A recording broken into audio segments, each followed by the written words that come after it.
And I got threat calls throughout the night. Which to me was so disturbing. At the same time, Seema knew what to do with that. I'm just going to say no.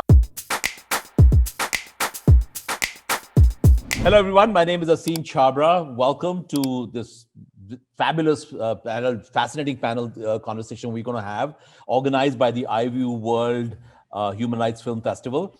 The festival runs from December 10th to 20th. It's mostly virtual, except for a couple of films we are actually showing in theaters and one in an open air. You have to be in Delhi for that, but all the other films are available through the festival virtual, and you can watch them from anywhere in India, and also I think in New York. We've geo-blocked that because we're working with the film festival, South Asian Film Festival in New York.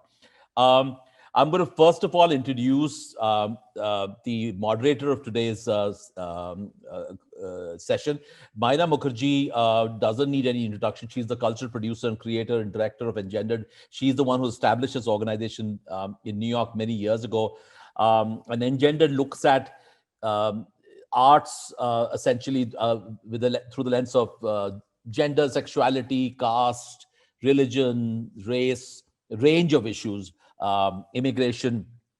And Maina had then took Engender to the next level and started the iView Film Festival in New York, and now it's also held in India. So Maina, welcome. Thank you, Asim. Okay, and now I'm going to go just the way the boxes are set up on my frame. To the right of Maina is Sayani Gupta. Sayani, you want to just come on? Hi, Maina. Hi, Asim. Sayani is a wonderful, wonderful actress who's been acting in a number of independent and mainstream films. She's done great work in independent cinema also. She's done a lot of short films, and she's very supportive of younger filmmakers who are just starting off. So Sayani's contribution to cinema is fantastic. And Article 15, which most of you probably saw last year, Sayani played a major role in that. And that's the film that Maina will have conversation around. Next to Ben is Ritchie Mehta. Ritchie, you want to come on? I'll move on. Next to Ritchie on the right is Aniruddha Roy Chowdhury. Aniruddha directed a film called Pink, which was a sort of a landmark film in terms of consent issues. Basically, it was a very popular commercial film, but it really raised some major important issues. And Maina's going to be talking about that with Aniruddha. Next to Aniruddha is Oishik Sircar. Oishik is a professor of human rights and law. Next to Oishik it's a very Bengali panel, by the way, because next to Oishik is Prosit Roy. Is the director of Pari. Again, that sort of falls under the realm of this conversation we're going to have. So welcome, Prosit. Leena, do you want to come on, Leena? Leena Manimekalai is the director of this film. That's actually the only film we are in this conversation that we are showing at the festival, called Maadhaty. Leena, welcome. It's a very, very powerful film that everybody should watch. And last but not least, a friend from many, many years from New York City, Pooja Kohli, who is in California at 5:30 a.m. or 6:30 a.m. Pooja is the executive producer of Delhi Crime, and so she is sort of partner in the business, in the whole idea with Ritchie. All right, so I'm going to keep quiet now. Maina, over to you. Today we're going to be talking about archetypes of justice, and essentially what that means is we're going to talk about, I want to understand and look at the graph of representation of justice on the Indian screen, and look at recourse, this idea of a collective vision of what justice could be, especially as it relates to gender violence on the South Asian screen. And the relationship between art and life has dominated cultural discourse for over 2,000 years, from Aristotle's mimesis to Oscar Wilde's opposition to it. And the question of art imitating life or vice versa is a complicated one. And nowhere is this more complicated than in India, where popular culture, especially Hindi cinema, is a frequent target for glorifying certain crimes or societal problems. So on one level, there is a glorification for it, but then on another level, there is an invisibilization of the kind of gender violence that is represented. There's like an idea of what the victim is. And I think all of your films, I mean, all the people who've worked on films over here, has in some way altered that. And so, this conversation is really about taking stock of how that change has happened. And we'd like to hear from you about, your impetus for making these stories and why you thought it was different, and why you wanted to make these films.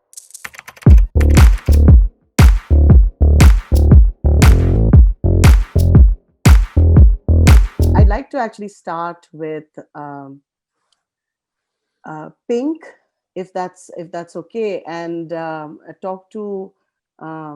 I felt like Pink was a very different film from the other films that had talked about, gender violence and sexual violence, and the intersection of that with law. How this whole notion of consent was really brought in. So tell us, Aniruddha, where did you get the idea? Why did you feel like this was a story worth telling? Okay, I'll try to explain you something. Pink is an extension of my first film, which was done in Bengali. It's called Onuronon, which means reverberation, it's resonance. So it ran well. It was commercially hit. It got a national award also. And a lot of people questioned me why you have made this. It was basically a love story and between a man and a woman who were not married, but both of them they were married and they had a lovely relationship. And I have seen, because to tell you very frankly, I take stories from my personal life, from the atmosphere, basically, from my friends and foes, whatever I see, whatever I, a lot of my friends confide a lot of things to me, and I try to create a story out of that. So I went for my friend's honeymoon. All of you will laugh at this, because there was a kind of fondness, a liking between my friends' wives, and I went for their honeymoon, and they insisted, rather she insisted. And I have seen what kind of, conversation happens in society if you do this kind of act. It's a taboo, it's a crisis, it's a problem. A man-woman has to be the relationship has to be only sexual. A relationship is only, there has to be an undertone of sex or undertone of something you want, something she will give, or something you will give, something, it's little complex. I used to live in a society in Calcutta where there was a very young girl who was a manager of a Garika showroom, and she was very sweet. And they used to tell me, I love single malt. I love your kind of music. I love Pink Floyd. I love Indian ragas. I love, Jethro Tull. Let's meet one day. Let's discuss music, and let's have a drink together. We did. And she was fabulous. She was so lovely. She was so human. She was so nice. She was so beautiful with her conversations, One fine day, a lot of people came to my place and they used the word which I technically, politically, principally, I disagree. Prostitution is happening in our society. So I asked, what is happening? There's a girl who lives alone. A lot of people come there. And they spend time together. So I do the same thing my wife does when I'm not here. Even if I'm here, her friends come. The same thing when my kid, my child, my daughter will grow up, she'll be in some other city, she will do that. I mean, what is the problem in that? And don't do this. Don't talk about these things. I mean, I met her. She's lovely, and she's a beautiful human being. I live in a place called Lake Gardens, from where the JU University is very close, Jadavpur University. And we have got a chota chai ka dukan in front of my house, the house where I used to live, apartment where I used to live. And all these Northeastern girls, they come with their shorts or with their skirts, and they are very open-minded. They don't have any kind of complexity. They have their cigarettes and they have that chaika, this thing. And I have seen educated people. I have seen people who are educated, who are into professors, engineers, doctors. Ye log to, they are available. So there is and you get worried, you get bugged with these things. And what you do, you have to make some kind of propaganda film. During the Park Street rape case, I had a major discussion in one of our local television, and I got threat calls throughout the night. I questioned people. I asked that who have given you given you permission to give this kind of opinions. A married woman with 2 kids can't go to a pub and have her drink after 2 o'clock in the night, or after 12 in the night. Who has told you? I mean, where is the law? And hence, she has done this. She's a fallen woman, and you're allowed to touch her. So I have seen a video. I'm sorry, I'm taking a little bit of time because I get very emotionally excited with this kind of topic. A video on Facebook in Haryana, how 2 boys were humiliating a girl. I have taken that and I created a scene in pink. They were not touching her. They were just pulling the pallu of the woman, and it was so disgusting. I wish I had a gun. It was so disgusting. And the way she was humiliated, the way she was, you can see her face, her suffering, her pain, her sorrow. And those guys are having fun, nothing else, by pulling the pallu. So after Antohin, after my second film, I wrote this in Bengali. I wanted to make a Bangla film. So Shujit told, no, let's do a Hindi film out of this. So it's like a propaganda film. And this film is not meant for girls, trust me, it's meant for boys. A lot of people, a lot of women also told me, you've done a film for us. And no, we have done a film for the boys. Men should know what to do, what not to do. And you become angry, you become restless. I can't take any kind of decisions as far as the society is concerned. Who am I? I'm not a minister. I'm not a legal guy. So this is my way of protesting, and this is our way of protesting. You have to stop this. And this is basically a propaganda film. So we researched a lot of things. We research and we get to know that, see, what I want to do, I want to go to the parents of the kids, both men and women. They should learn before them. The fear has to go. There are laws, there are a lot of elements. If we get rid of the fears, I think this kind of harassment will stop.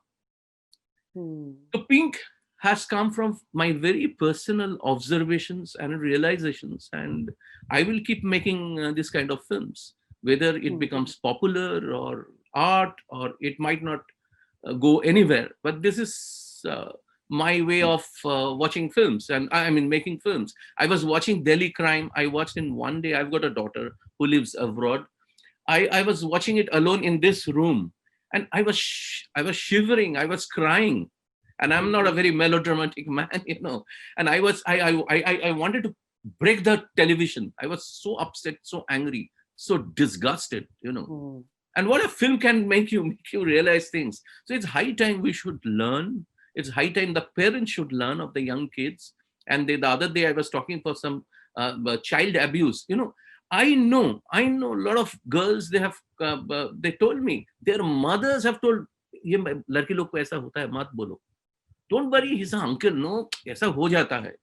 So they should learn. I mean, the learning should happen. I mean, the kids should learn definitely. The parents should learn also. Now, we should be responsible for this. We are responsible. And with very little small steps, let's start somewhere. Somebody through art, somebody through, theater, through paintings. We can converse, we can have debates, we can have discussions. Let's reach out and try to stop change. It might take 20 years, 30 years, but it has to stop. And it's worldwide. I got calls after Pink from all over the world. It's not a very Indian phenomenon only.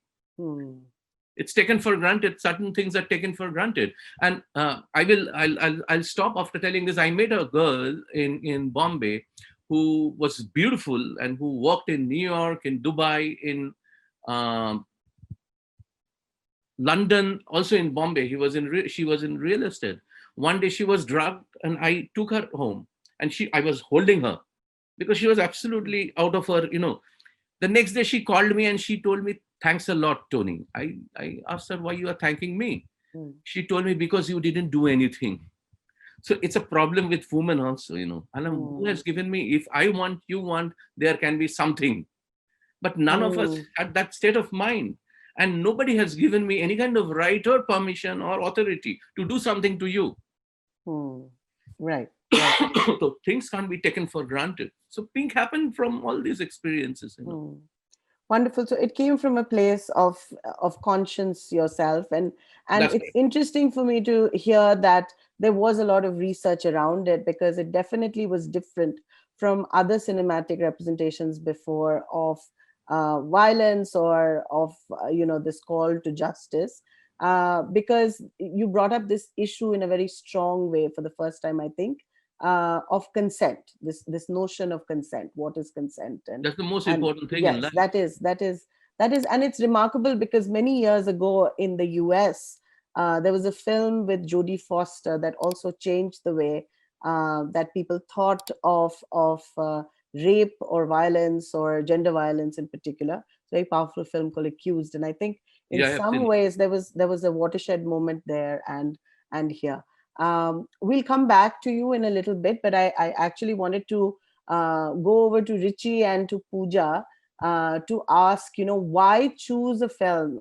Why choose the other side of it? So when you're talking about the law, you're talking about the courtroom and the redressal for it. But on the other hand, Ritchie, you chose to tell a story about the lawmakers or the protectors of law.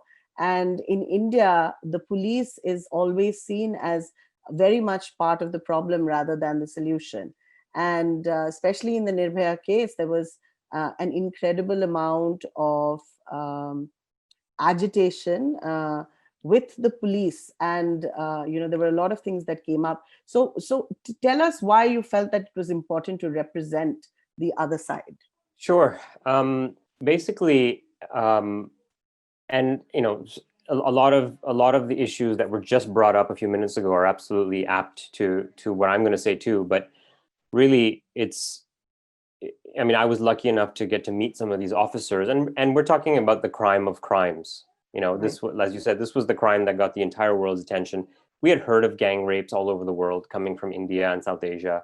Nothing ever like this, because it went so far beyond, and it was incomprehensible. And I was in Delhi when it happened as well, and so I saw the confusion and the terror and the pain and the sorrow, and over every day was that those emotions were altering, because we weren't sure what was happening. And then it melded into a very gentle protest, and then a severe protest, and then riots, and then it was just battle, because I think people didn't know where to put their anger and their frustrations. So when I got to meet some of these officers, and particularly the women, I started to realize that the insights that they had into this particular case were really, really important for us to understand, for us to unlock what this was about, what was actually happening.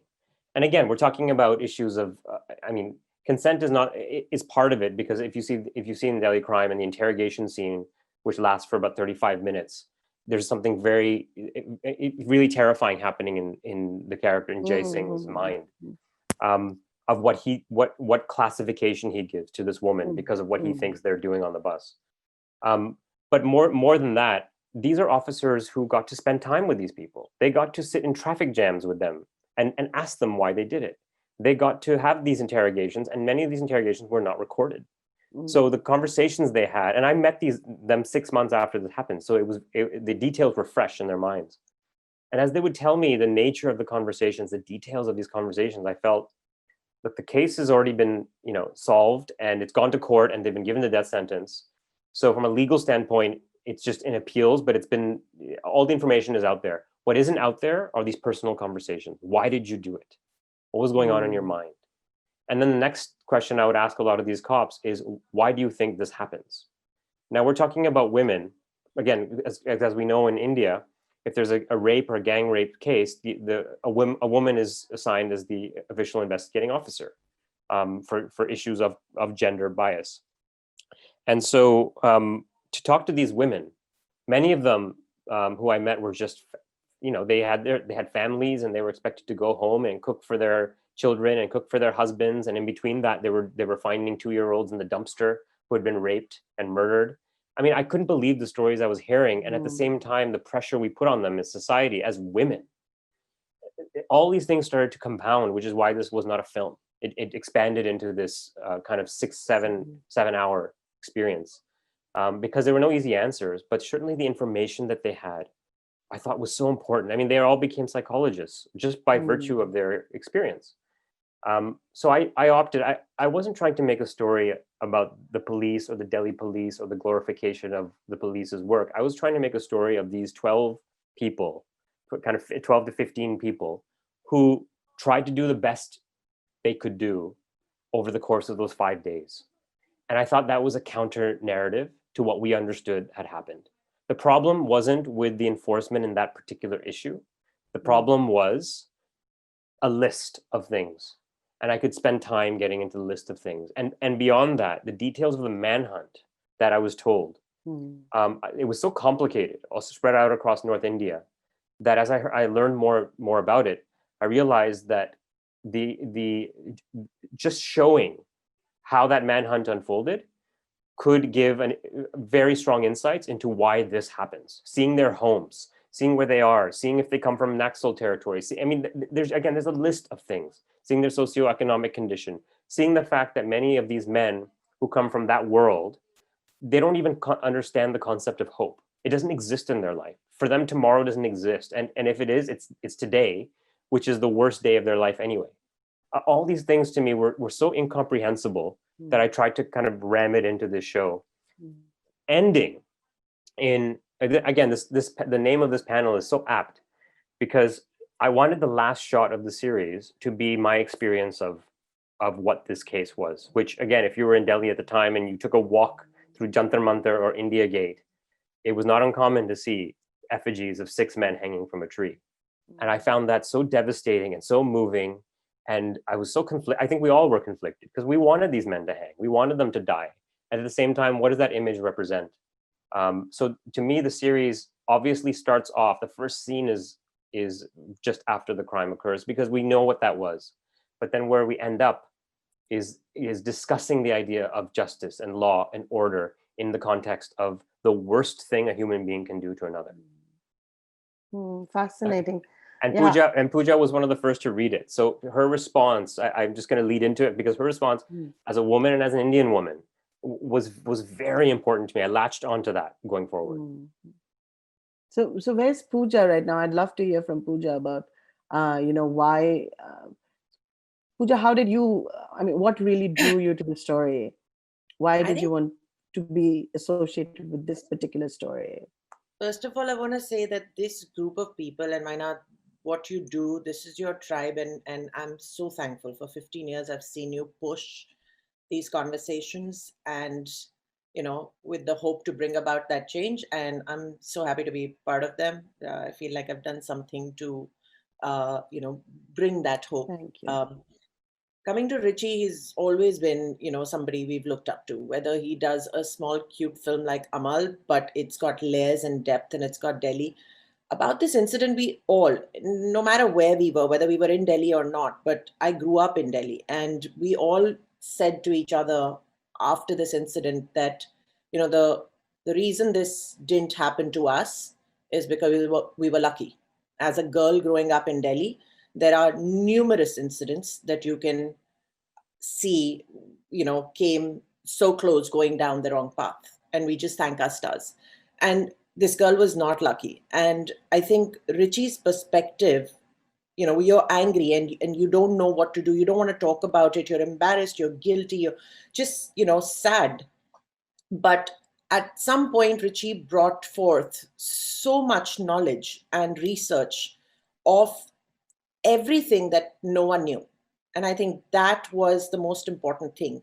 For a minute, taking the lens off with that anger, but putting it on hope, putting it on another group of people who we always point fingers to and say, they're not keeping up. They're not doing their job. They're not doing it right. I mean, even till recently, earlier this year, Delhi police is always at sort of the front of the wrongdoers. But this was a chance for us to go take a peep that they're humans too.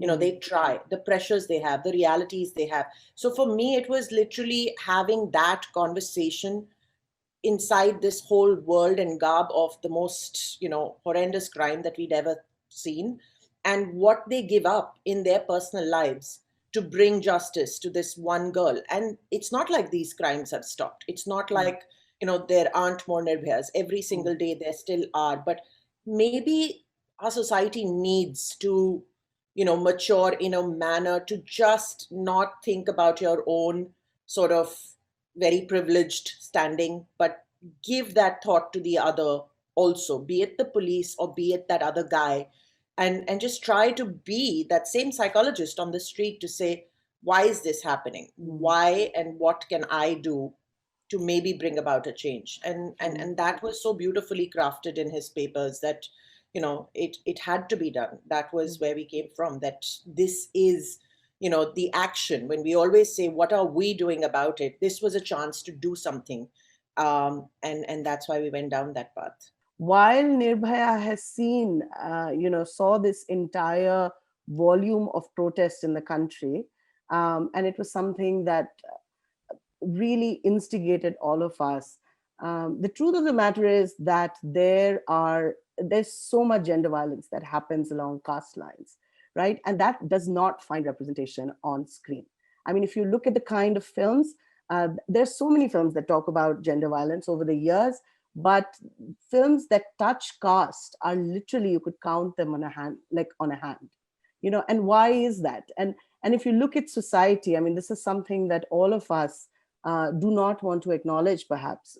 I know that I come from an extremely privileged sort of caste background, and I see the reluctance in my own family to address that, and so for Leena, tell us a little bit about why. I mean, I think it's incredible that you did, and it's an incredibly powerful film.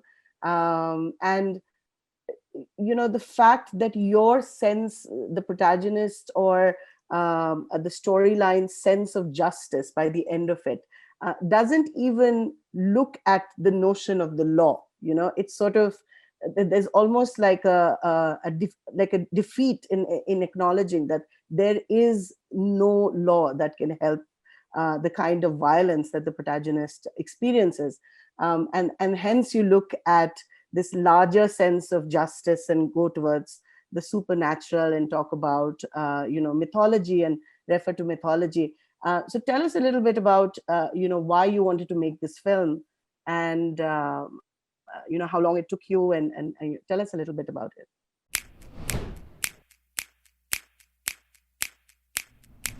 First of all, thank you for inviting me to the panel. I'm really thankful to all these filmmakers, because I was intensely moved by all these films made, Pink and Delhi Crime. Delhi Crime, I just watched it one go, like I was crying, howling, and I don't know, like I was totally into it. So thank you for that important work that you've been doing, and I'm really grateful to be to be invited to this panel.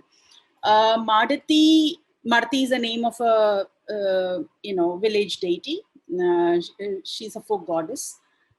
It's about, we spoke about law. We spoke about all the systems we have created as civilization. But are we getting enough justice? So I chose natural justice because it was intentionally done, because I'm not getting any answers from any of these man-made institutions. It's again man-made institutions, and the culture of caste is still the culture of rape. So this is the day-to-day violence that our women are facing in our villages, and nobody cares about it. And this particular community, they're unseeables. They're not even accounted in any of the government gazettes. Nobody knows that these people live, because they wash the menstrual clothes, because they wash the clothes of dead people, and their occupation is considered as a curse by the very own society, whose things are getting cleaned by them. So this unseeable community, untouchable, they're Dalits among Dalits. They're untouchables and unseeables, and seeing them itself is a sin. That's how they live. Like they come out to wash their clothes like before sunrise, and only after sunset they live. The entire day they should not be seen outside. So that's how this community live. And a young girl growing up in this community, because when I was doing a documentary feature, I'm still editing that. It's about the life and struggle of Bilkis Banu, Soni Suri, Bhavri Devi, Manorama in Northeast, and Rehnas in Kerala. So it's about these sheroes, like the film is about them. And I've been doing extensive work on it since 2015. And when I was doing research, I came across an article about this particular community, Pudaraivana community. Ambedkar has spoken about them in before independence, but we don't know about them. Like in my own village, near the neighboring villages, this community lived, but coming from, as you said, coming from this privileged caste identities, we are completely blind to these people who are living around us. So what is their life? Like, how do they live? And especially the women who were so vulnerable.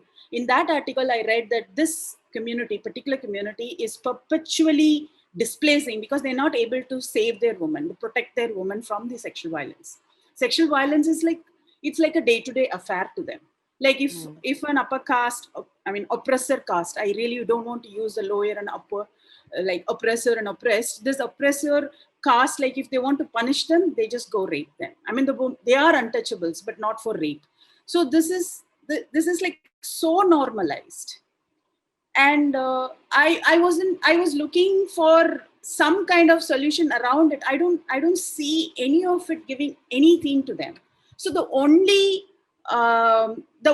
resort to me, like, which gave me some kind of consolation, is folklore, mythology, our own stories that we grow up as children in my village is what I hear from. Because though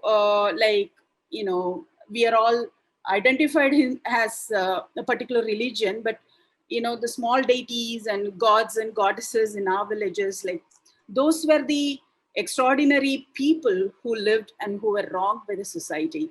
They become the savior gods in the villages. So they are our gods. Like it's more of pagan culture, but there are ancestors. Like, who are these gods? Who are the small little gods, little goddesses? They are my ancestors. So I actually spoke to my ancestors, spoke to my grandmother. I was trying to see what was happening in the whole human history when this violence is as much as old as this human history. So these stories were the only consolation that these communities have. Yes, we had this women lived, they were wronged, and they punished this community. This is how they were carrying their sense of justice from generation to generation. And these folk tales were giving them some kind of hope to, live further and hope for tomorrow. So I wanted to, create a cinema lore, like a folkloric cinema. And I just went to this Tirunelveli district where these communities are large. Though in other parts of the Tamil Nadu, they are like, it's actually like 1 or 2 families live per each village. They are actually hired. They don't have their own land.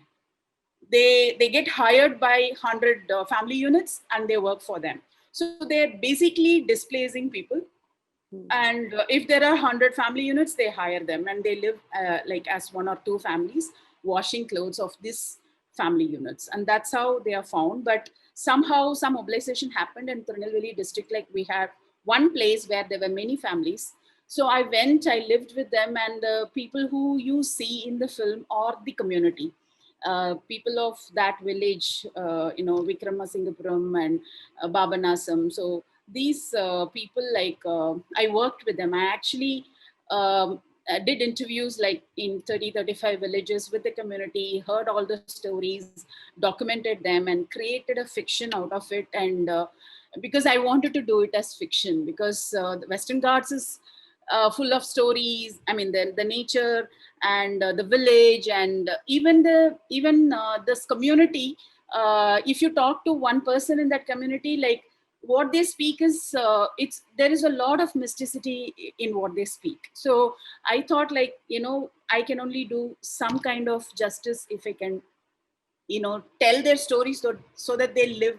Documentary is fine, but a story will, like folklore, the story will last, the cinema will last for generation as a documentation of this people who live this kind of life. And that was that was something which I decided through the process, because I always surrender myself to the process. My earlier films are also like that. I work with the community. I make them participate in all the process, like from the scripting to the production to the post, like community participatory work. And I actually get actors from the community, give workshops, and make them actors and tell them I make them say their stories. I'm just there as a facilitator. That's how I always see my role as. So that's how Maadhaty was made. Only like few actors. I used theater actors because it's more of dialogue and we really need some kind of talent there. Like otherwise, like 90% of the ensemble is like the community itself. And I just adapted one village and shot the whole film there. So that's how Maadhaty was made. And yes, Maadhaty is a name. Like in each Pudraivannar community, they have a different story of Maadhaty. They're not allowed to have a statue, idol.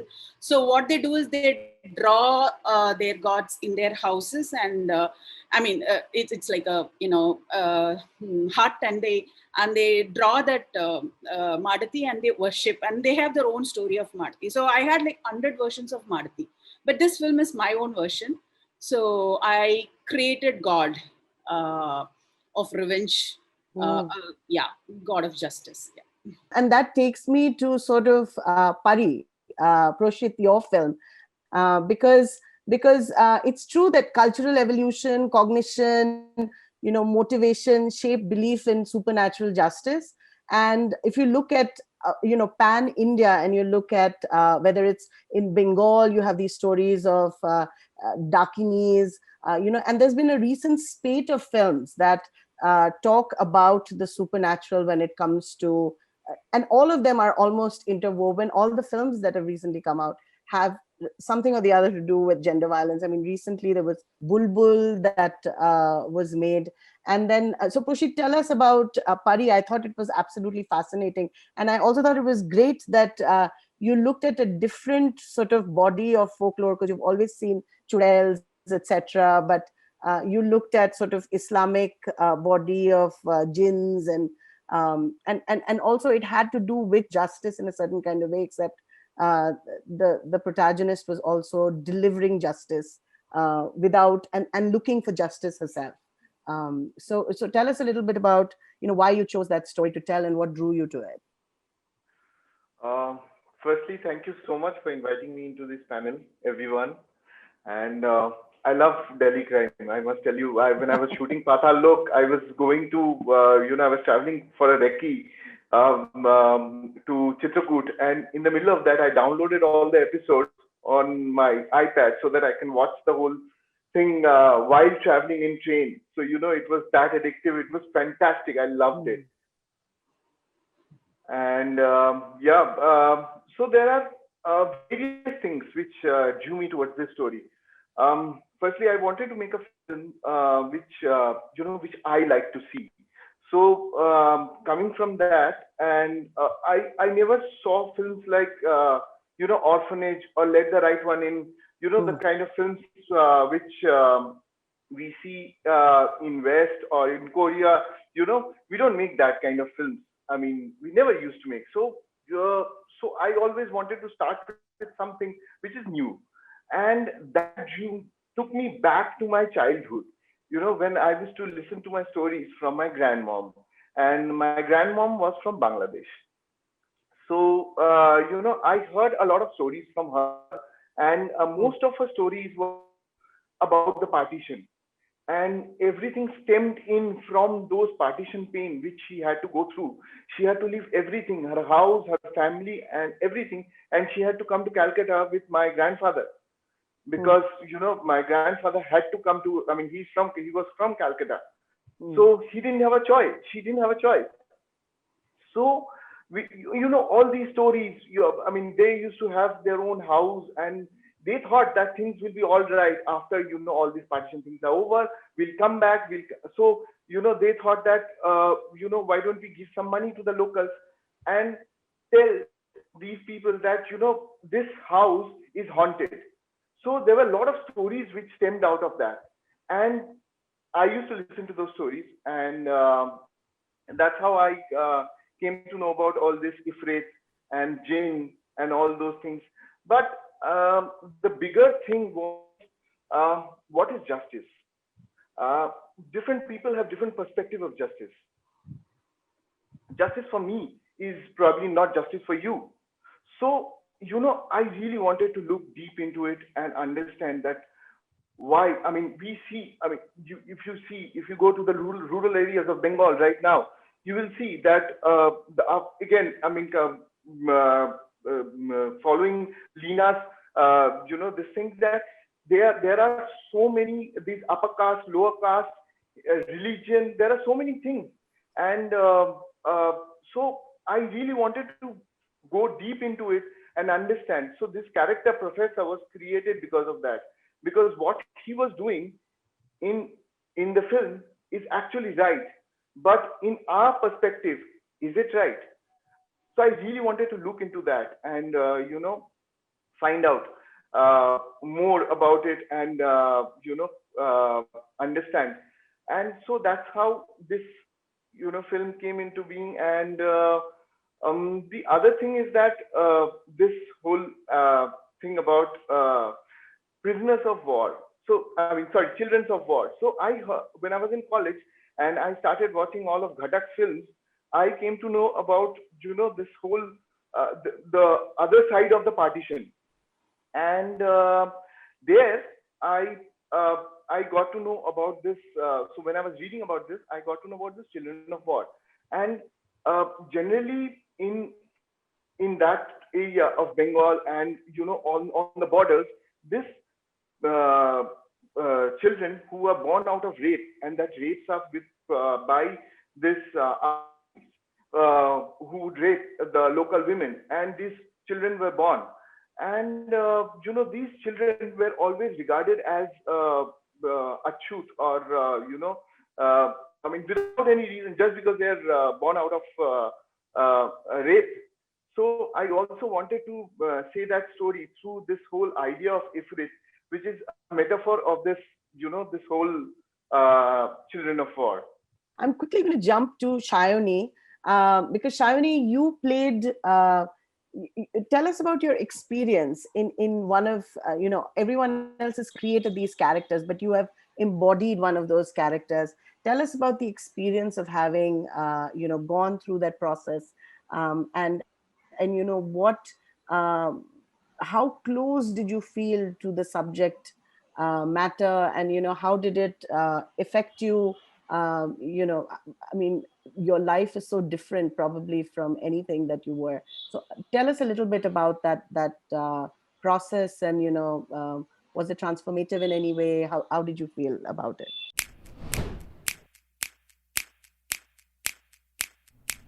First of all, thank you, and it's truly extremely evocative even listening to all of you here, and I would like to thank Leena for your stories and what you're trying to do, and I'm really looking forward to both your films. The thing is that when we are talking about gender-based violence, these are stories that are very close to our lives, although we all live in certain bubbles and we obviously come from a privileged class and caste or strata of society, but these are stories that we witness every day, through newspapers or now on Twitter. And when in fact Nirbhaya happened, and although I haven't seen Delhi Crime, only because, and I love Ritchie's work, but the only reason I've not gotten myself to watch Delhi Crime is because it's so close to home, right? I mean, while it was happening, even now listening to what Ritchie was saying, Jyoti still haunts us, and every time you go back to even imagining what she was going through, it's devastating. And every time you come to know about every single incident, and there are so many around us, even when Hathras happened right now, and um, every day after that there was a new incident happening in UP and MP. And what I'm trying to say is that, as a woman or as a human being living in this country right now, you are constantly witnessing these extreme cases of gender violence. And some are class based violence, a lot of them are caste based violence, but these are things that you hear about and read about and feel deeply disturbed about every single day. And honestly, for years now, also I'm somebody who's probably very easily affected by everything I read, and I feel this urge to do something. And one spends like nights um just thinking about what do you do. You feel helpless because you can't really do anything. The only thing probably you can do is express it and represent that through your work and through the cinema or art we make. When Article 15, the script came to me, honestly, I remember reading it and smiling and crying at the same time, because I was like, oh my God, somebody's trying to make this story and tell the story as is. And the balance of the storytelling and narrative in politics, I mean, balance in politics, was something that truly, I mean, I was extremely happy that, Anubhav Sinha was trying to make it. And honestly, what Gaura goes through, although she is a Dalit, and she's extremely empowered, she knows exactly where she belongs, and she's trying to fight it every day. She's not somebody who's sort of given up. She's trying to fight this battle every day, like I'm sure many are trying to fight their own little battles in their lives. So in a way, for me, she was an extremely empowered character. She had a spine of steel, and she was and the things she said, and even till now, when I think about some of the dialogue she had, which is बहरों को सुनाने के लिए धमाके की जरूरत होती है, भगत सिंह ने कहा था. So it's true, because even now when you look around, nobody's listening. Nobody gives a shit. People in power don't give a shit. And what do you do? And and I truly feel that more than um, it affecting me while doing the film, it was already part of my politics and what I was trying to tell through the work. I was, and I'd done a film called Leeches. In fact, Pooja was one of the producers on that. Even that was, gender-based violence. And but of course, it was about, this Muslim girl who was, stuck in this flesh trade. But I mean, answering your question, really, it's not about whether or not it's affecting us. Of course it affects us while you're doing it, but it's how much and how badly you want to tell these stories and make that part of your narrative. And having said that, I also have to say that a lot of people have tried to make conversations in their films on gender violence, but that in turn has become extremely exploitative of the actors. So, and one is extremely, I'm very, very cautious. And honestly, in 2017, I found 7 scripts which were given to me, which were all rape revenge films. And none of them came from a place of empathy, a place of sensitivity, and genuinely understanding what it's about. Even when you talk about this class-based, sexual violence, there is a deep-seated oppression, socioeconomic oppression, and that it's not just enough to hang the rapists. There is much more in that conversation. We need to sort of, we need to talk about much more. And every case is different and unique in itself. And for us to even talk about it or truly do justice to that story, we need to come from a place of empathy and authenticity. And probably that's what Delhi Crime does and has. And that's why, everyone loves it so much. So yeah, my thing is that, we need to come from a place of more sensitivity than just trying to tell stories about gender violence, because I think a lot of damage also is done by how we show the woman or the man or the victim or the oppressed or the oppressor.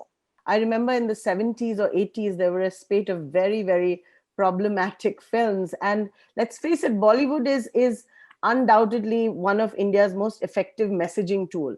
So it's not just about what Bollywood shows or what cinema shows. It's also what people, imagine as, something that Aniruddha referred to, is this perception of what a woman is or what a woman should be, is also driven very much from Bollywood. And so it is important to represent the stories, but it's also important to represent them in a particular way that does more benefit than harm. And quickly switching over then to Oishik, who's sort of like he's a lawyer, but then he's also studies visual culture. Oishik, would you like to step in for a bit and tell us your observations about representations of justice in cinema over the years?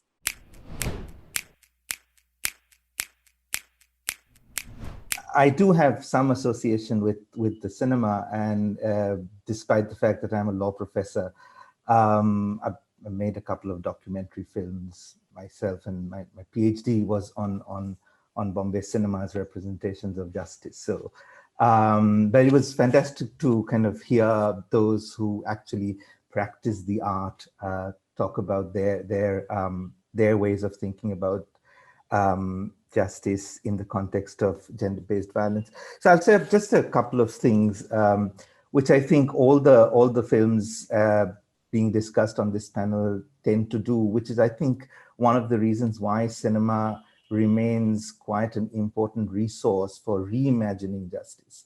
Now, I think even if cinema, thinks about the courtroom space or the law as the kind of, the singular space where possibilities of justice might emerge, sometimes, Pink being one instance of that kind.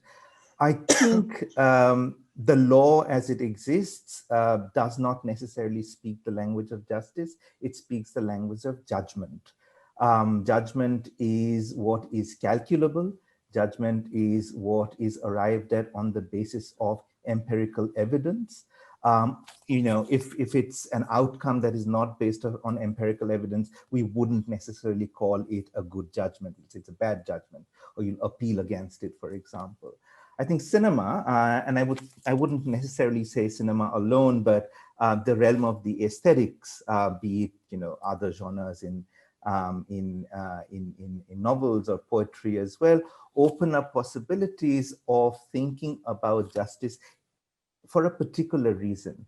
And that reason being, justice for me as a lawyer who really kind of works with the nitty-gritties of the law, particularly boring nitty-gritties of the law, I should also say, is in fact an unattainable idea, right? Its value lies in the fact that it is unattainable. If justice ever becomes an attainable idea, it will in fact lose its value. It's somewhat like utopia. Utopia fails itself once it's achieved.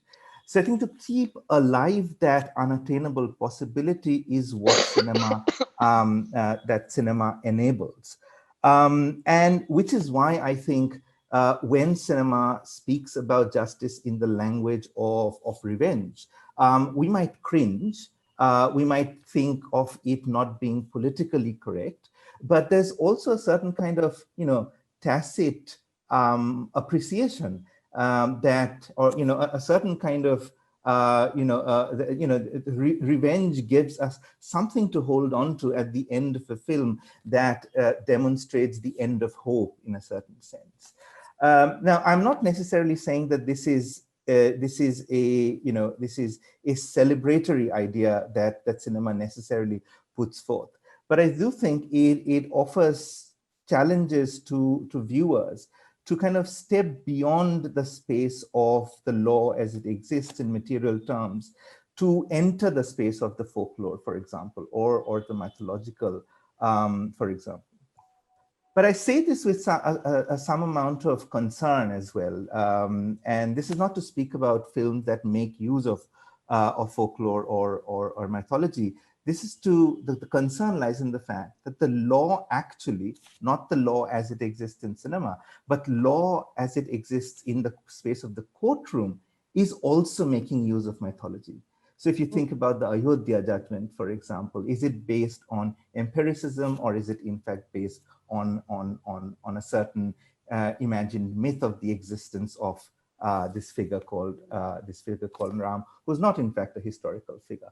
So what I'm saying is that the recourse to mythology in cinematic space, which enables reimaginations of justice, might appear to be powerful, but at the time in which we are in currently, mythology seems to be an easy recourse even for the courts. So what does one then do with mythology? Mythology then becomes, for example, what in academic speak one would call is a pharmacon-like concept. What is a pharmacon? A pharmacon is something that is both medicine and poison at the same time. So in that sense, I am, I think keeping alive a certain degree of skepticism, not only towards quote unquote man-made law, but also towards what we refer to as myths in the cinematic space or in cinematic imaginations of justice, becomes a certain kind of, it becomes politically expedient to do that. There's just one other quick thing that I'll say, is slightly unrelated, but I think there is a tendency to overlook certain kinds of prejudices that cinema advances in the name of progressiveness, and which is, I think, when cinema speaks the language of justice or a certain imagination of a liberal future, one tends to hold on to that idea. And I want to, think about caste and particularly indigeneity in this case, and just think about Satyajit Ray as a key figure. And as Moina, you said in the beginning, we can count on our fingers the number of films, mainstream films made on caste. I wouldn't necessarily want to think about Ray as a quote unquote mainstream filmmaker. But Sadgati is a groundbreaking film in the way in which it advances a particular way of thinking about caste for the time when it was made. Of course, it didn't necessarily get a cinematic release in theaters. It was only shown on Doordarshan. But interestingly, Ray himself, and this is where the problem with liberal filmmaking comes in. If you think about Oronet Dinratri, Days and Night in the Forest, the film based on Sunil Ganguly's novel, and think about the character Simi, and that's classic blackface, used in Hollywood, being used in progressive leftist, because I'm not saying Ray was leftist, but certainly Sunil Ganguly was leftist, using a particular kind of filmmaking technique that requires the use of a particular form of makeup process that has deep racist roots in a cinema that Ray was very strongly influenced by. So this was just as an aside to again kind of say that reimaginations of justice is what makes cinema so powerful. But at the same time, we need to be very, very careful about the way in which the powers that be are appropriating the same sources that progressive cinema would possibly make use of, like mythology or folklore. So yeah, I'll stop there. And thank you everybody for your thoughts earlier. Those are really interesting ways to think about it. I actually have not thought about that at all. I actually thought that mythology was a recourse at a point of extreme despondency in the current legal system and kind of referring to a higher thing.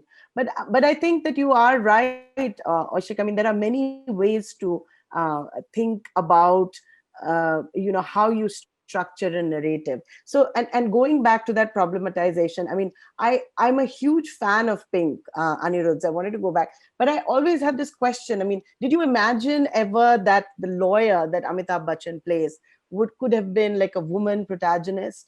I'm curious to know why or how, if that ever entered your mind.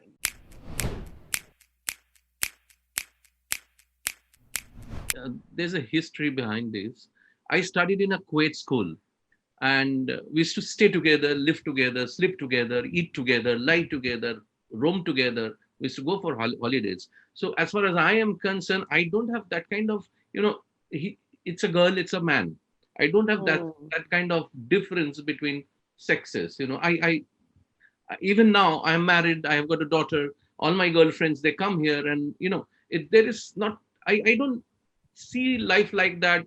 This is a woman, she can do certain things. This is a man, I can do certain things. She is empowered, I'm not, or I am empowered, she or not. I don't have that kind of thoughts, that kind of frame of work.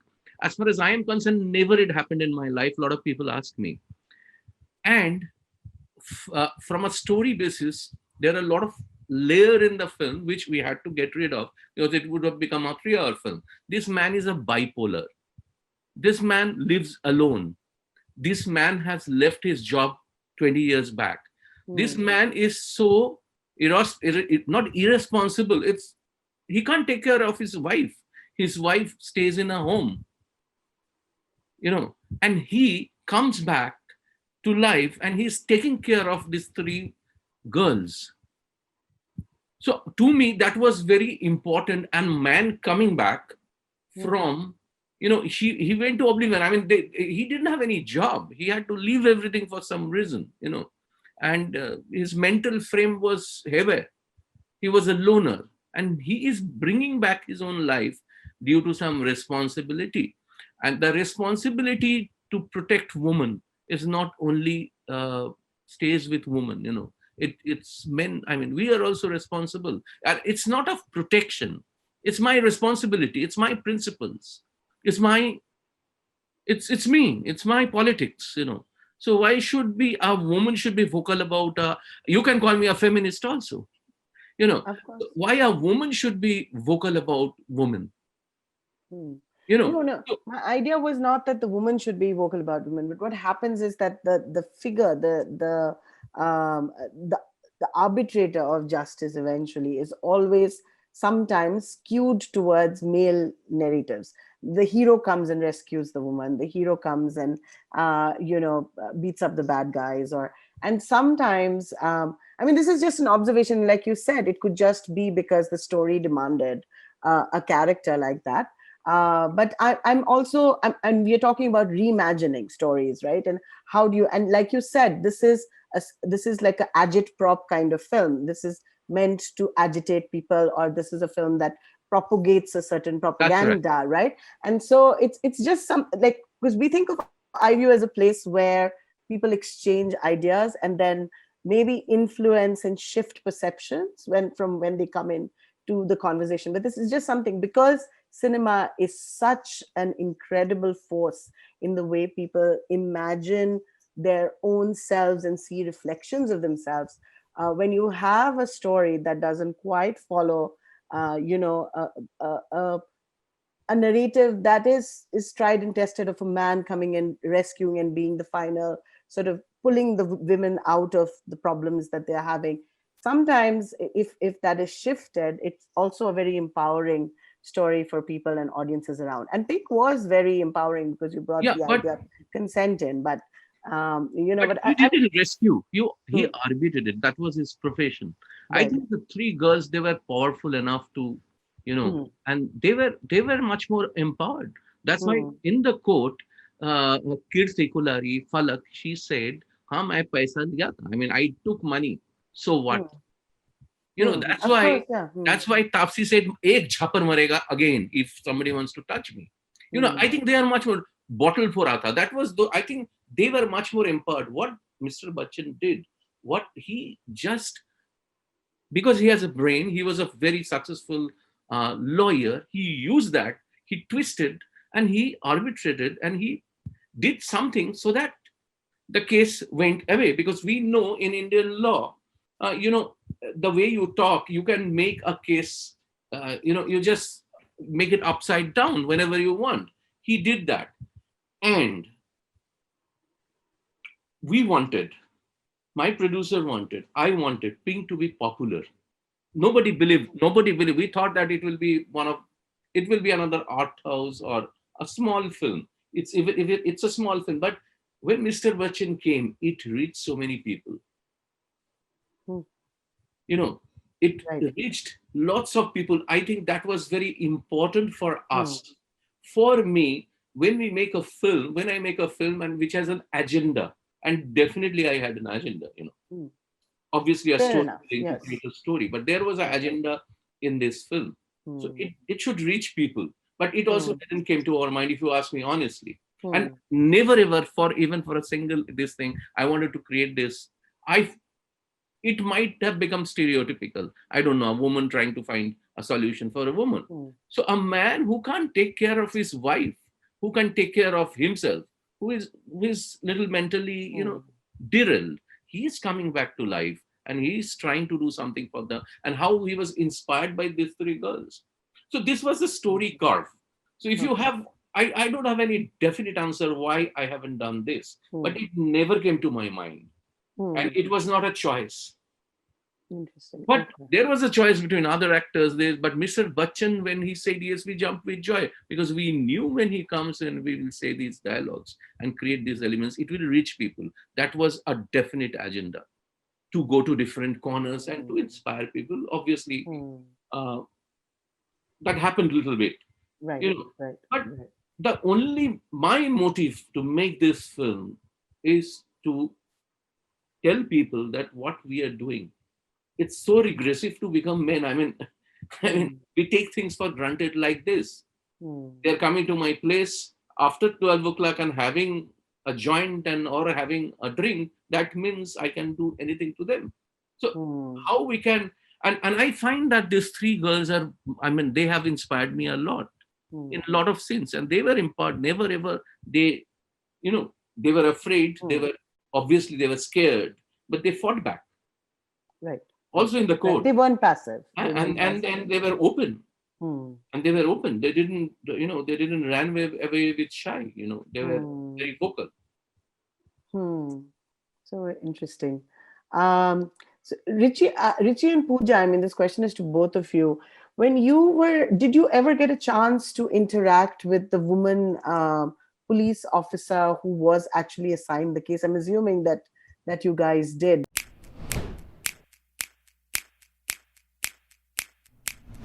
Certainly, I spent a lot of time with her. You did. And that she was the primary motivation for me to do the series, because after I got to know her, got to understand her perspective, got to understand that she was, she is, she's an IPS officer, so she believes in the law of the land, and she believes in enforcing it the best it can be enforced. Now, is it a complicated law? Yes. Is it easy to wiggle out of, as has been suggested here? Yes. So the onus was on her as a human being and as a woman who was deeply traumatized by this event, having just seen her face, when she just saw the victim's face. That's all it took for her. She realized, well, I can actually do something about it. I'm not handcuffed in terms of my ability to act on this. In fact, the more I act, the better chance these people will be caught. And what I didn't get into, I implied it. We went into the whole idea of evidence and how everything needs to be tracked and properly logged, and everything has to be done by the book, because she was adamant that justice be served in this particular case as a precedence.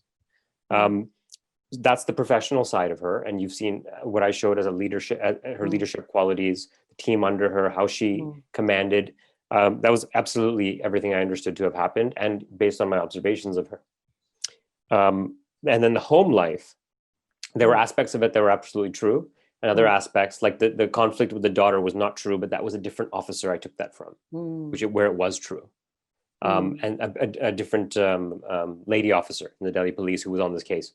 So when I took that conflict from that child, and I figured it was a really compelling way for an audience to relate, because obviously she is all of us. Not just the women, but also the men who were there at the protest. She was everyone who was trying to comprehend it.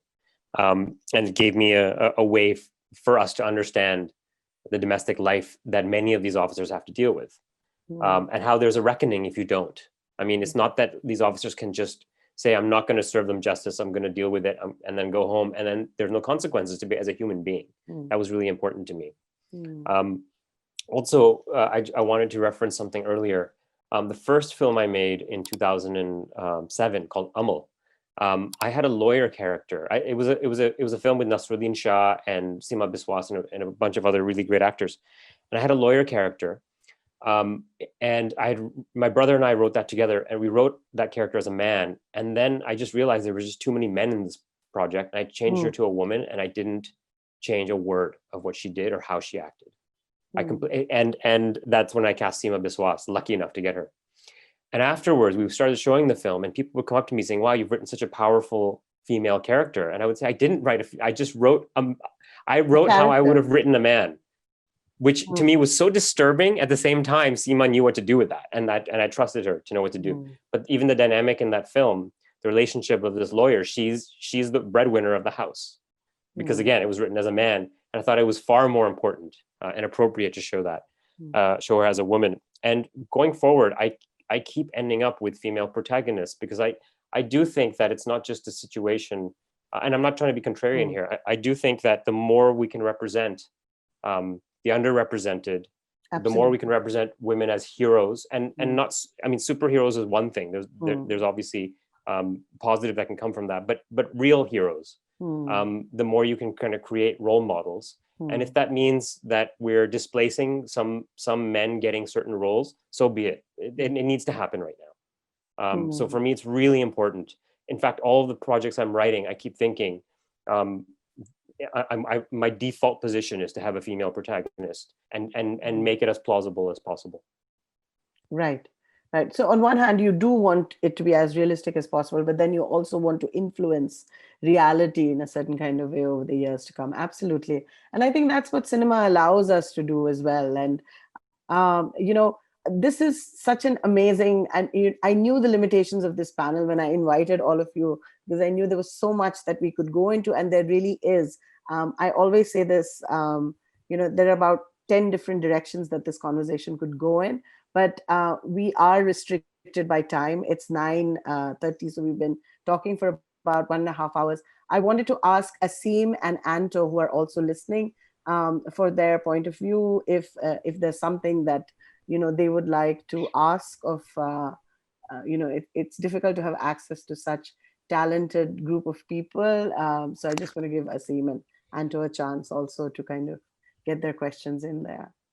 Thank you, Maina. This is absolutely, I said this, we had a panel discussion yesterday, and really my mind is completely blown away. It's just amazing. And, when Ritchie was talking about how in future his projects, and there'll always be a female protagonist, I was thinking in terms of Shiny, because being an actress, and I little that I know, Yes. I've known Shiny for a while now, and we met also, and I've seen her work. And so I get a sense in terms of what draws her. Obviously, actors do all sort of work. Doing a kind of a role like what you did in Article 15, did it change you in some ways, in more than what you would have probably felt before you had done the role? Your thinking, your actors, especially when you start to inhabit that character, the fact that you became a Dalit woman, did it affect you in some ways? I'm just going to say no, because I don't think playing the part changed me in any way. I did the part because I already, these were things that were already part of my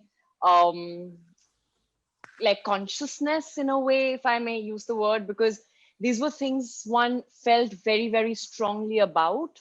And also I happen to have friends who work very closely with Adivasis and Dalits in Chhattisgarh and Jharkhand. And for years I've been hearing stories of atrocities and the things that are just meted out, and the things that police do to them, and basically oppressed from all quarters, and really no human rights. And these were, again, things that truly disturbs me as a human being. And I really jumped at the possibility of bringing that to life while playing Gaura. Of course, there is only a tiny percentage of what actually happens that you can show in a film. But what actually boggles my mind is when the Hathras case happened, and every day how you saw the police handling the situation and how the people in power basically handling the situation.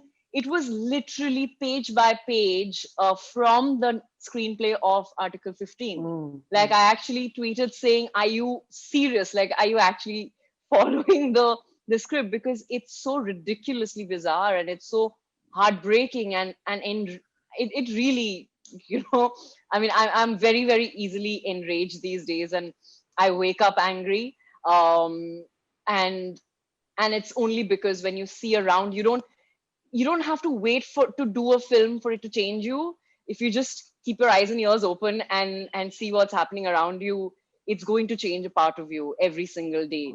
So it's very close to our reality, although we have, we are in little glass bubbles. But everything that's happening around us, and everything that's happening to Dalits right now in our country, um it's just disgusting. So again, answering a question, I don't think it's actually the other way around. So yeah, it's very much part of my personal politics. Yeah, Sayani, I want to say that Leeches also played at our festival last time. The last time we had an edition, it was there. So I like Asim, I think that you are drawn to playing, sort of giving the invisible a voice to be visible. And I think that that's an incredible choice that you make. And I hope that you continue making that. And it's absolutely true. I mean, during the whole Hathras case, I felt pretty much exactly the same thing. I was like, this is fiction. But then when I watched Article 15, I remembered the whole Badaयूं case where, I Yeah. remember waking up, and I had lived in New York for 20 years. And it was, I think, in my first 3 or 4 years that I had come back to India. And I remember being so shocked. And what really surprised me was how desensitized everyone else seemed to be. There is a complacency. I mean, every day we are inundated with images, and stories, and these stories just come and get buried. And I think that as filmmakers, or as fiction creators, or content creators, I think what you do is sort of, like you said, make a noise about it, and you bring it back to the consciousness. It's there, but I think there is a certain amount of exhaustion that I think we all feel after a certain point, especially women, and I'm sure men do as well.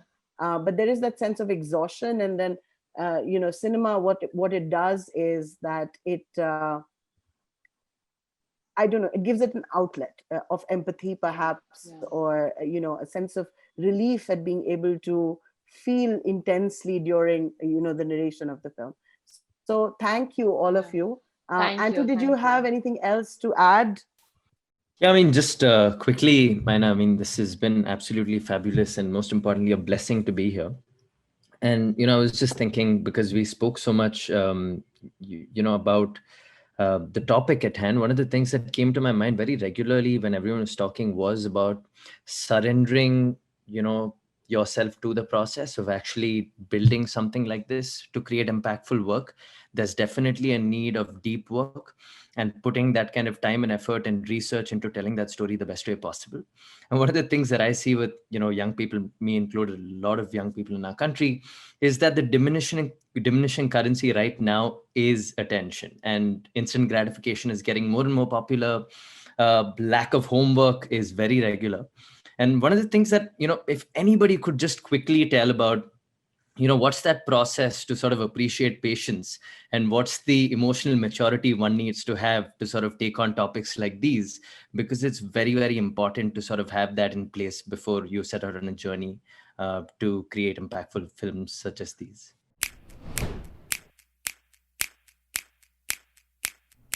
I thought a lot about this because when I was doing Delhi Crime, I had originally outlined it as a feature film, and then it got so big, it became a 6-7 hour film.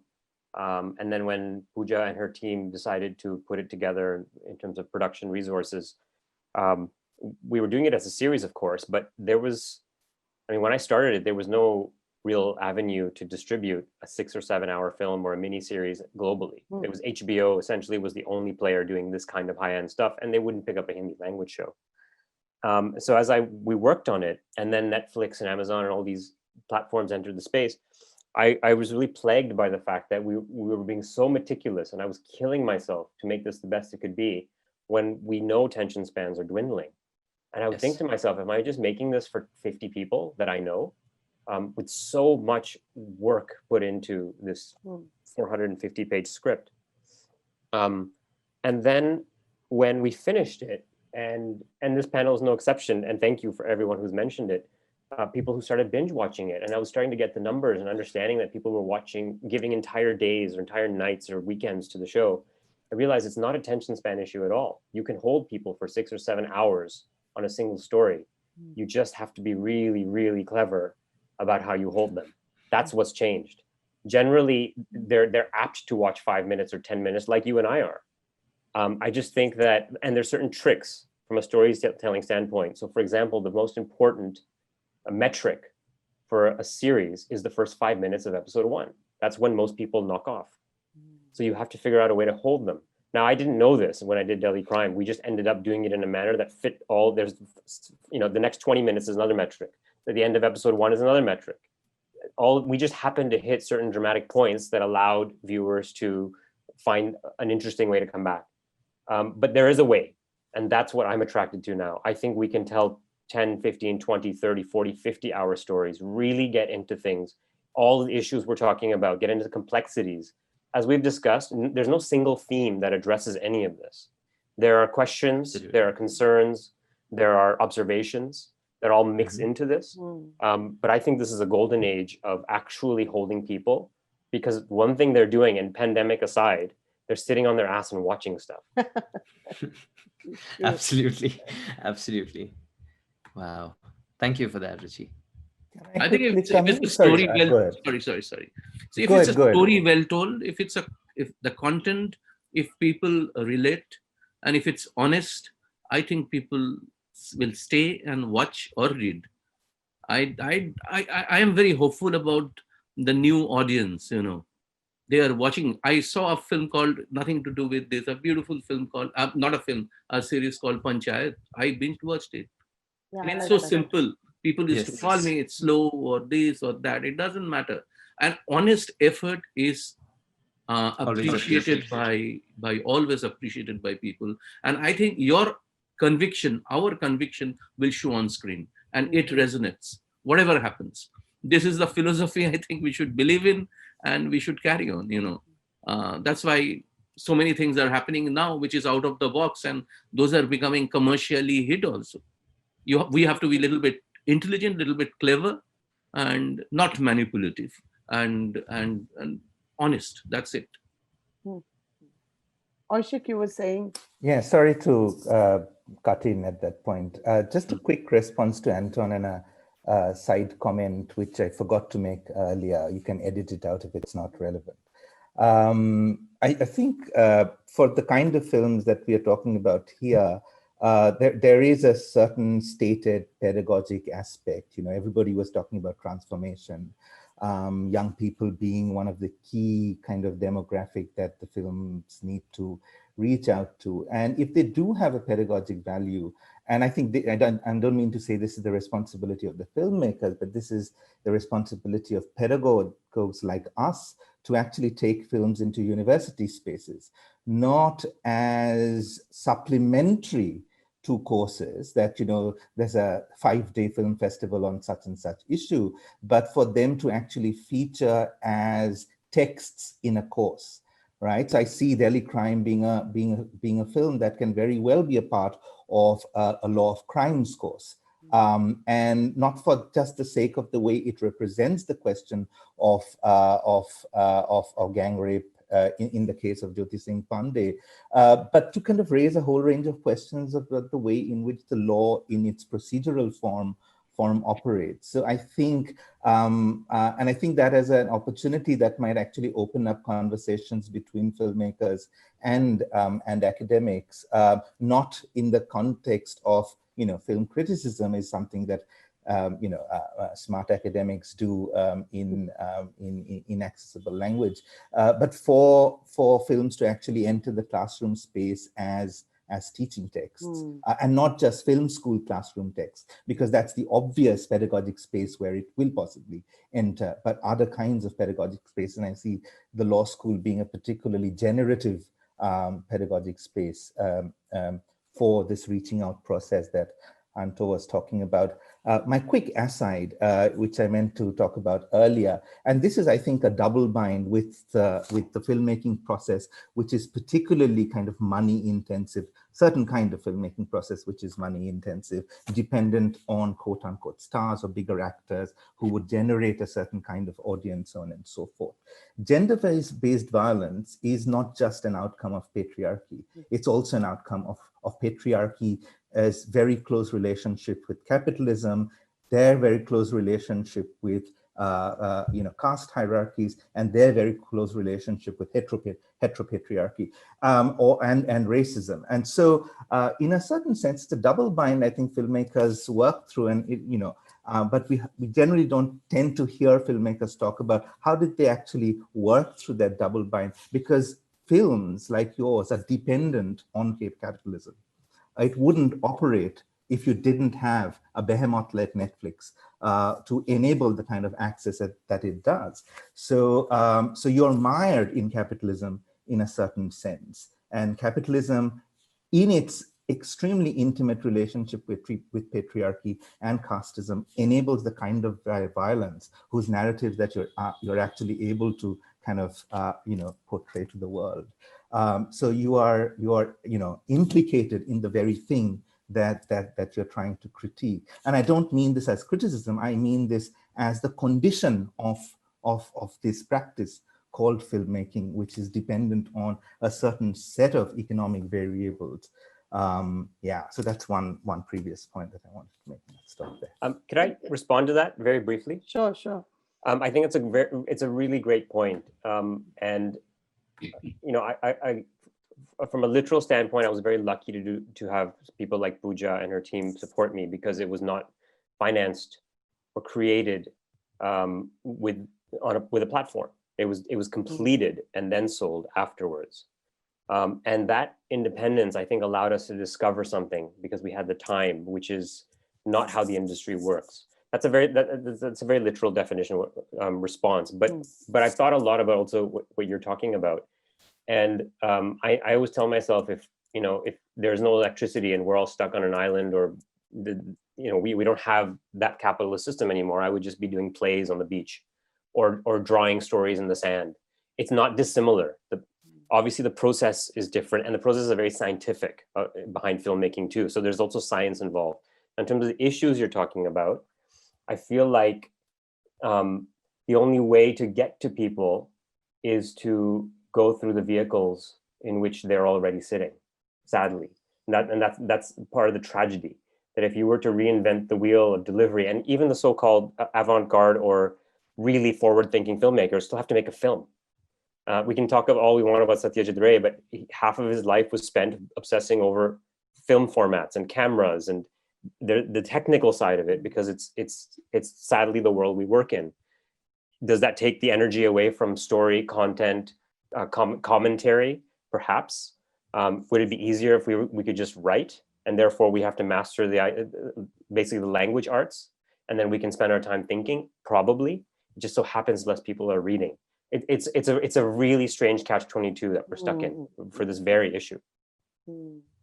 I have a quick thing to share. For me, process is very, very important. I don't care about the end product. Like, if it comes well, it's my pure luck.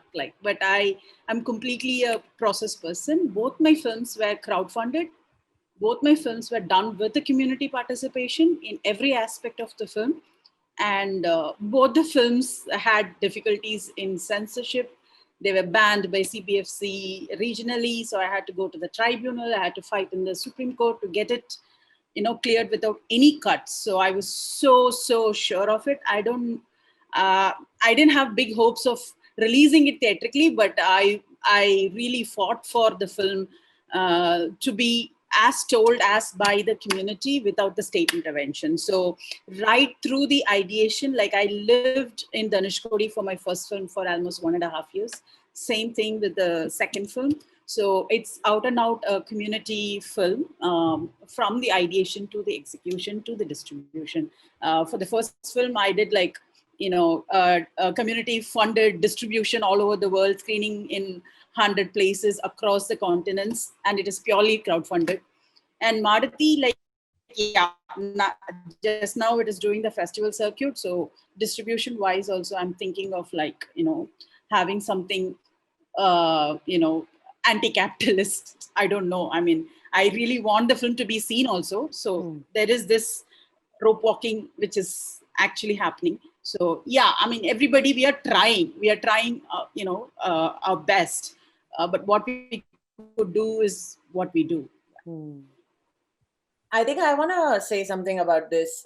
I'm probably, my basic business is film distribution. That Asim knows. I left IAC to start to get these films distributed online so they can be available everywhere, anytime for anyone to watch. So very commercial, but hopefully coming from the right place for the right reasons, not just to make money. But when you talk about patience and how and why we're doing things, I think from my point of view, there are two people here on this panel that I've worked with. And for both of them, I think the patience that they put in doing what they wanted to do on those two projects, being Delhi Crime and Leeches, and the conviction from where they came, why they were doing it. Neither of them at that point was doing it for a large paycheck. Leeches was funded by 2,000 people, crowdfunded completely, and all profit proceeds, which we did because it's live on Amazon, it was sold to Netflix. Everything went back to that same organization that was helping those one-night brides back in Hyderabad. And Sayani is not, I mean, to Asim's question, did Gora transform her? I can vouch 5 years before she did Gora, she did Leeches. And Payal was completely, shocked at the level of commitment she had for doing this for the right reasons. And the way she co-collaborated with her to bring that story forth, as, and she was portraying a victim. The same conviction is what Ritchie got, but he was literally giving us the POV from the person who was apparently bringing about the justice or the judgment from Vartika's point of view, or DCP Chaya's, but that conviction was very clear in the reasons why you wanted to do it. At the end of the day, we were lucky that both the films reached audiences, because that is where this purpose starts of this exercise, of being able to have a conversation about the commentary in both of those films. So I think the conviction from where you come and the story you want to tell, you have to have that patience as well. So you can actually make it for the right reasons. And I see all of you guys, whether it's Pari or Pink or Maadhaty, I have to see, but, there is that level of, you're not just scratching the surface for the reason of, hey, this is a rape revenge, it will get seen because it's thrilling, or this is not the Dimple Kapadia 80s films that we're talking about. We're actually trying to bring about some conversation which might lead to change. And that is very essential. So commercials can't really be your primary reason for telling any story, or else you're just gonna fail, in my opinion. Sorry. Very valid. And all of you guys are very different filmmakers for sure. Otherwise you wouldn't be in IView. Definitely. I actually think that, after being in the world of gender and and human rights for so long and wanting to tell stories, I think, all means possible, capitalism included. So I eventually, like you said, I mean, Maadhaty is a stunning film, and it's really broken so many gender tropes as well. Even the male body has been used in such a completely shocking and different way. I don't want to give away a lot of the film. I hope that all of you go and see it. But I think it needs to be seen, and if economies of scale help that, then they help that. We've got to find ways to tell stories and to really have more and more stories out there that are different from the normative.